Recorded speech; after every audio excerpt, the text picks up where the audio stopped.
We are thrilled to welcome into our commentary booth here at Bay Oval. We can still say new CEO of New Zealand Cricket, Mr. Scott Weenink. It's lovely to see you. How you doing? Thank you, Daniel. Yeah, great. Yeah. And good to see you too. Yeah. It's been a wee while. Yeah, we go back a few years. We used to torment me in the nets with your high quality off breaks and then slap me back over my head. Oh, that's very kind. That's very kind of you. Yeah. No, that's very kind of you. But no, they were good days at Wellington Collegians, weren't they? Yeah. The mightiest club of them all. Absolutely. What a great club and great group of people. Yeah, indeed. And those straight boundaries at Anderson Park. Yes, they were, as an off-spin bowler, bowling with those behind you was a bit of a challenge, I must say. I think Richard Petrie hit me down to Parliament a couple of times, from that end. Not that he would have told you. No, In exactly. the years subsequently, old Peaches. That's right. We love him. How many months down the role? About 5. How you found it?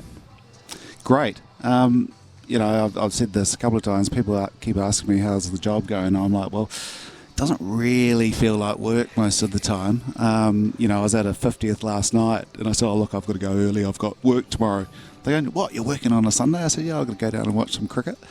No, it's going really well. It's, look, we're going through a golden run in terms of quality of the cricket, the weather, and so that's made it a bit easier. But there's also just some really exciting things going on behind the scenes as well.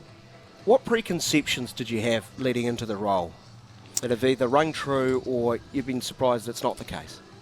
I had pretty good visibility about the role because I'd been chair of the New Zealand Cricket Players Association. So I was kind of well aware of what the issues and opportunities were.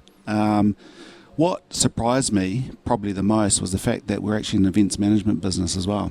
I actually had no idea about that side of the business. We essentially put on 40 to 50 events every year, high quality events every summer, and have got an incredibly capable events management team. So all of a sudden I found myself in charge of an events management company as well. So that's probably been the biggest surprise. I expected there to be really capable people, passionate people in the business, and that's been the case. I found that to be the case. Good relations between Players Association and New Zealand Cricket. I sort of knew that I kind of knew from the other side that would be the case, but also good relations with the players, both the Black Caps and White Ferns. So a few surprises, but nothing dramatic. You talked about challenges. Every organisation has challenges, but also opportunities. Let me go with the glass half full. The opportunities, where are they? What are they? How do you latch onto them? Well, cricket globally is growing massively. I think it might, in fact, be the fastest growing sport in the world. And that means cricket in New Zealand is also growing. But a lot of that has been driven off, domestic T20 leagues, which, often, and is becoming more so, will be in conflict with international cricket, particularly international bilateral cricket. So the opportunity is to jump on that wave and help grow cricket and, position New Zealand cricket in a way that we're making the most of that, but also recognising that there will be times where domestic T20 leagues played in different countries will conflict with what we're trying to do. So it's about trying to get that balance right. Great example is the series, of course. But our own domestic T20 competition, is it doing enough? Yeah, look, strategically, and this has been asked a lot, why are we not commercialising and really pumping out the Super Smash more than we are? Now, we've taken a strategic decision to look at our Super Smash as a development competition. And that's not to say that we're not doing as much as we can to ensure that it's popular and followed and incredibly competitive. But we know with the time zones we have, with the size of our market, that if we were going to try and compete with the Big Bash or the leagues in South Africa, we just wouldn't win that game, and it would just cost us money. So we've made a decision that the Super Smash is going to be a development competition to basically develop Black Caps and White Ferns, and that's been, I think, to date, the right thing to do. Is it bearing fruit, you think?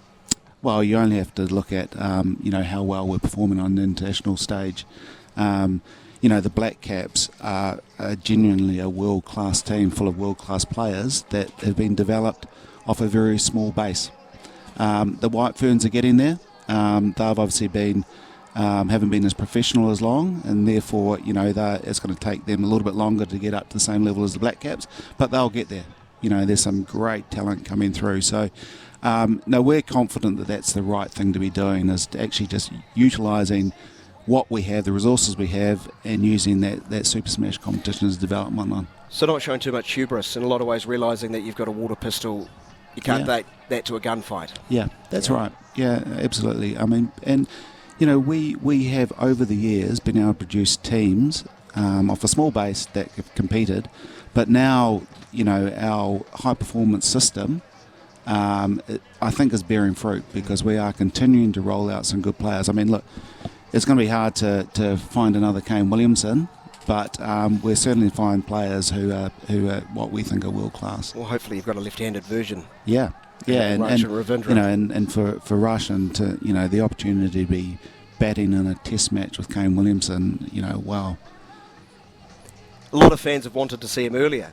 I know CEO doesn't pick teams, but well, because you must still be a fan in there. No, well, Gary. No, funnily enough, I actually have to approve every squad. Oh, really? Yeah, and there's a huge amount of thought that goes into it. So they send me a pack which details the team and the explanation for the team. So each time I look through there and I go, like when they went to Bangladesh, I was thinking, well, there could be a spot for an aging off spinner in there, but I'm not sure how I subtly put that in. Although there is precedent for it, as I understand. Gaddafi's son used to pick himself in the Libyan football team, so I wouldn't be the first. But no, the team gets picked. There's been a plan for Ration. What people don't realise, there's a huge amount of thought put into every team and every player, and Ration, there's a plan around him. We see him as a generational player, and so we want to make sure we ease him into the team in the appropriate way. Well, forward those on. That'd be great for Talkback Radio. Yeah, well, I know they would. I know they would. As I say, you'll hear if the CEO tries to put himself in one of the teams, I'm sure. The challenges. The game has been accused. To use words, I've described it. The game at times eats itself, and that's the way I describe South Africa's top side not being here. Now, you can understand with the population size they have, why they're giving it a good crack, but how do you strike that balance, and how much of a concern is it that the sport is at times damaging its own? Oh, look, it's a real concern. I mean, it's a huge challenge for all the countries, except probably outside of India, England and Australia. But even Australia has been put under pressure in terms of its Big Bash and things as well. It's a real challenge. Cricket South Africa, unfortunately, was faced with a very difficult position in that they had commitments under the T20 to the owners of those teams, and the timing. Obviously, there was a conflict. So we worked very hard with Cricket South Africa to try and find alternative dates. Right.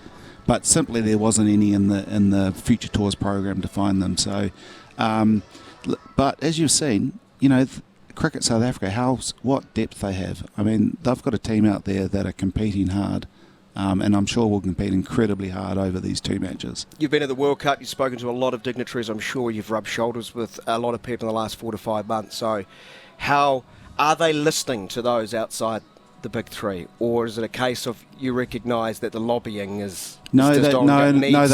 No, they are, and those big three are actually getting together and having conversations about what's best for cricket as a whole.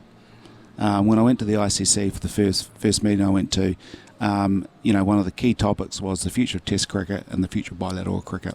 And India, England, and Australia were very, very engaged in those conversations. So they're acutely aware that they can't have international cricket if it's just the three of them. So they have a genuine concern about cricket as a whole. Yeah, it's striking a balance if you talk about how it's growing elsewhere around the globe. How do you sort of broaden that church? So The future looks like what? Is there multiple options, or do you think it's crystallising? Well, if I said what would be the best case scenario for New Zealand cricket, it would be. So currently within our contract system, we have a gap in the contract system for the IPL, so our players are able to play there, and we have a lot of flexibility for them to play in other leagues. What I'd love to see is our players playing in the IPL and the major league cricket really taking off. So then, which is in July, August, which is our off season. So our players get to top up there as well, or maybe in England. So I would love to see 2 main windows of domestic T20, and then international cricket fits around that. Now, the owners of the domestic T20 leagues would probably like to see the opposite. Yes. So that's going to be the challenge. And New Zealand cricket, we're not big enough, to dictate too much, other than the fact that we've got a good team that people want to play against. So we have a little bit of leverage in that respect. I think you're on record as saying, and I'm not quoting you verbatim, 4 tests at home is not enough, is essentially what you've said this week. Yeah. What is the happy number, and how likely is it that we will see an increase? So again, it really depends who our opponents are.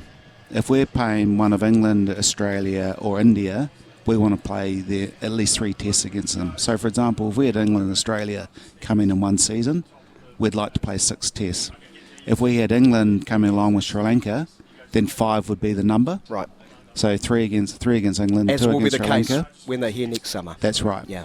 And then, but if it's Sri Lanka and Pakistan, unfortunately, 4 is probably the number, and that comes down to economics, because the white ball stuff is subsidising Test cricket. Do you ever see where Test cricket is subsidising itself, or is that ongoing loss likely to stay? Well, look, when you're playing the big 3, it pays for itself. Yeah. It's just when you're playing the lower ranked nations, there is a bit of subsidisation going on there.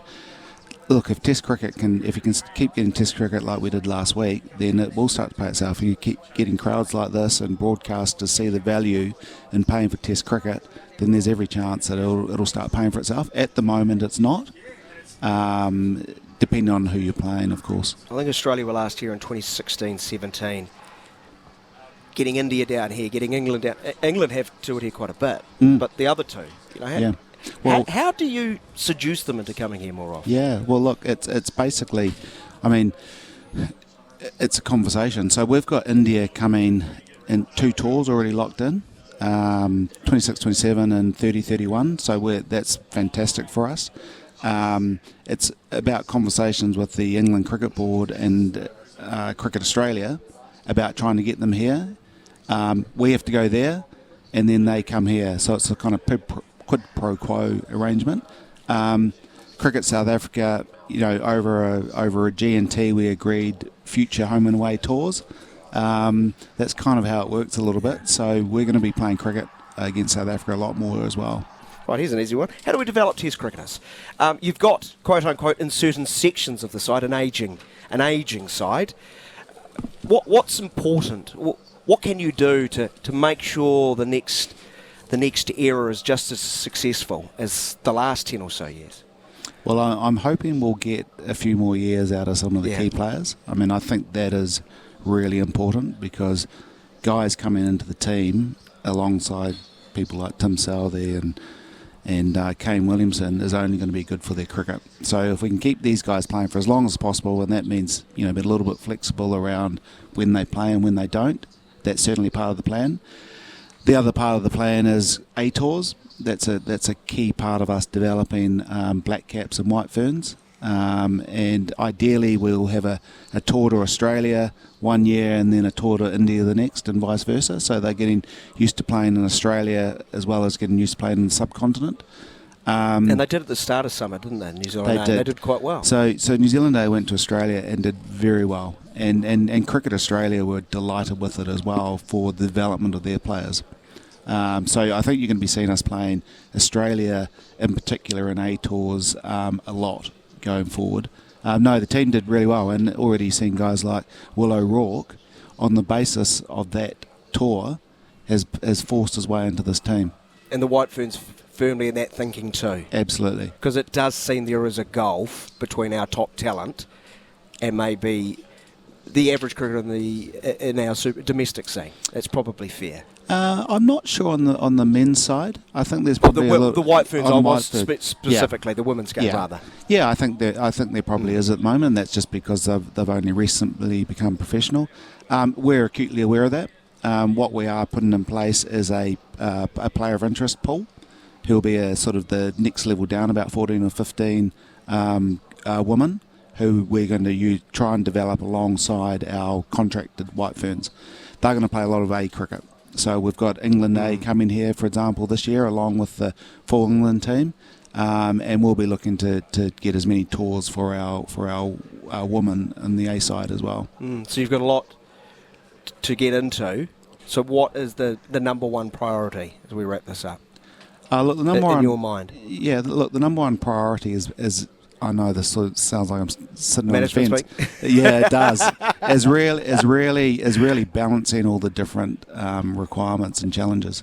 We need high performance to still be going really, really well. We need to be going well on the commercial side, and we need the community game strong. So it's probably the biggest challenge is balancing all that up and making sure I get the priorities right. I'll put it to you. Sorry, that was a bit of management speak. Right. I apologise for that. No, and I'll do the radio thing. We've only got 70 seconds. Okay. But, I spoke to your predecessor, David White, fully acknowledged you've got the best of both worlds. You've got pay TV number money coming through, terrestrial free-to-air television. Yes. That's massive. Are you seeing good returns on that, and is that feeding into player numbers? Oh, look, the free-to-air has been amazing in terms of viewership numbers, and they'll be published soon, but it's been extraordinary, what those numbers look like. And so, How much more than behind the paywall? About 4 times as high in some cases. So, look, hopefully there's an opportunity there to get a kind of either stay on free-to-air or get a balance of behind the paywall and some free-to-air going forward to maintain that momentum. When is that up? We've got this season, next season, and then another season. Right. So about 2.5 years. Well, Scott, thank you for making some time for us, joining us. Not a bad view up here, mate. No, fantastic. You would have gone all right as a commentator, I reckon. You were never shy of a word or two, were you? Well, maybe. And how do you feel the game is placed? Evenly. Yeah. Very evenly. I mean, look, they get a wicket or two after lunch, we're in trouble. Yeah.